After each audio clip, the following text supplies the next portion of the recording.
കർത്താവിൻ്റെ പരിശുദ്ധമായ നാമം വാഴ്ത്തപ്പെടുമാറാകട്ടെ. അനുഗ്രഹിക്കപ്പെട്ട ഈ നല്ല പ്രഭാതത്തിനായിട്ട് കർത്താവിന് സ്തോത്രം ചെയ്യുന്നു.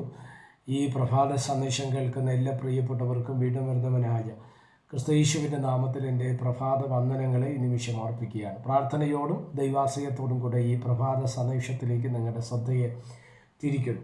ഹബക്കൂക്ക് എഴുതിയ പ്രവാചക പുസ്തകത്തിൻ്റെ 3-ാം അധ്യായം അതിൻ്റെ 2-ാമത് വാക്യം. യഹോവേ, ഞാൻ നിൻ്റെ കേൾവി കേട്ട് ഭയപ്പെട്ടു പോയി. യഹോവേ, ആണ്ടുകൾ കഴിയും മുൻപ് നിൻ്റെ പ്രവൃത്തിയെ ജീവിപ്പിക്കണമേ. ആണ്ടുകൾ കഴിയും മുൻപ് അതിനെ വെളിപ്പെടുത്തണമേ. ദൈവപ്രവർത്തികളുടെ 2 തലങ്ങളെയാണ് നമുക്കിവിടെ കാണുവാൻ കഴിയുന്നത്. ഹബക്കൂക്ക് എന്ന പ്രവാചകൻ പറയുകയാണ്, നിൻ്റെ പ്രവൃത്തിയെ ആണ്ടുകൾ കടക്കുന്നതിന് മുമ്പ് എന്ത് ചെയ്യണം? വെളിപ്പെടുത്തണം. നിൻ്റെ പ്രവൃത്തിയെ ആണ്ടുകൾ കടക്കുന്നതിന് മുമ്പ് ജീവിപ്പിക്കണം. ദൈവപ്രവൃത്തിയെ ജീവിപ്പിക്കണം, വെളിപ്പെടുത്തണം. എന്തും അതിൻ്റെ അർത്ഥം? പലപ്പോഴും പല പ്രവൃത്തികളും വെളിപ്പെട്ട് വരുന്നത് താമസിക്കുന്നു, അല്ലേ? ചിലത് ജീവനിലേക്ക് വരുന്നത് താമസിക്കുന്നു. പല കാര്യങ്ങൾ അതിനകത്തുണ്ട്, പല റീസണുകൾ അതിൻ്റെ അകത്തുണ്ട്. ഒരുപക്ഷെ അത് നമ്മുടെ ജീവിതത്തിലെ കുറവുകൾ അതിന് കാരണമാകാം. സ്തോത്രം. ഇല്ലെങ്കിൽ പരിശുദ്ധാത്മാവിൻ്റെ ശക്തി അതിനകത്ത് വെളിപ്പെട്ട് വരുന്നതിന് അത് വരാത്തത് കൊണ്ട് അതൊരു പക്ഷേ ഡിലേ ആയി പോകാം. ഇനി അടുത്ത് ദൈവത്തിന് സമയമായില്ലെങ്കിൽ അത് വെളിപ്പെട്ട് വരത്തില്ല. ഇത് പല രീതിയിലത് ആകാം. സ്തോത്രം. എന്നാൽ ഇവിടെ പ്രാർത്ഥിക്കുന്ന ഹബക്കൂക്ക് പറയുകയാണ്, നിൻ്റെ പ്രവൃത്തിയെ ഞങ്ങളുടെ മുൻപിൽ ജീവിപ്പിക്കണം. Price the Lord.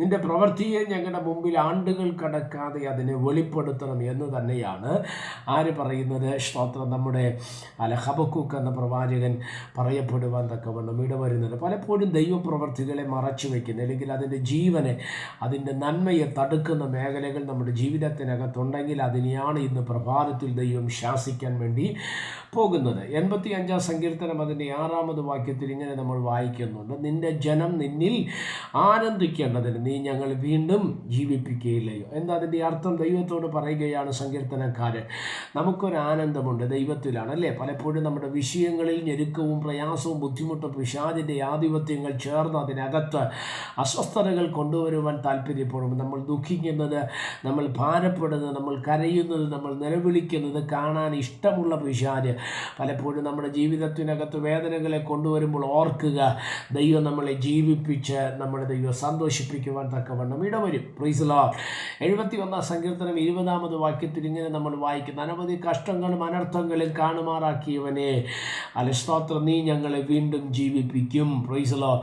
അപ്പം നമ്മുടെ കഷ്ടതകൾ, നമ്മുടെ ഞെരുക്കങ്ങൾ, നമ്മുടെ പ്രയാസങ്ങൾ നമ്മുടെ ജീവിതത്തിൽ കടന്നു വരുമ്പോൾ ഓർക്കുക, അവൻ നമ്മളെ ജീവിപ്പിക്കുന്ന ദൈവമാണ്. അനർത്ഥങ്ങൾ കണ്ട്, കഷ്ടതകൾ കണ്ട് സ്തോത്രമല്ലെങ്കിൽ ജീവിതം പലപ്പോഴും തളർന്നു പോകാം. പക്ഷേ ഇന്ന് പ്രഭാതത്തിൽ എന്നെ ശ്രദ്ധിക്കുന്ന ദൈവമക്കളോട് ഞാൻ പറയാം, പൂർണ്ണമായി വിട്ടുകൊടുക്കുന്ന ഒരു ദൈവത്തെയല്ല നമ്മൾ സേവിക്കുന്നത്.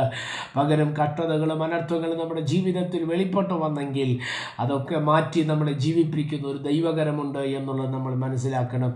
1 കൊരിന്ത്യർ ലേഖനം 15-ാം അധ്യായം 45-ാമത് വാക്യത്തിൽ പറയുന്ന, ആരാണ് നമ്മളെ ജീവിപ്പിക്കുന്നത്? സ്തോത്രമല്ലേലൂയ. തിരുവചനം പറയുന്നു, ആദ്യത്തെ ആദാം ജീവനുള്ള ദേഹിയായെങ്കിൽ സ്തോത്രം, ഒടുവിലത്തെ ആദാം ജീവിപ്പിക്കുന്ന ആത്മാവായി. നമ്മുടെ ദൈവം ആരാണ്?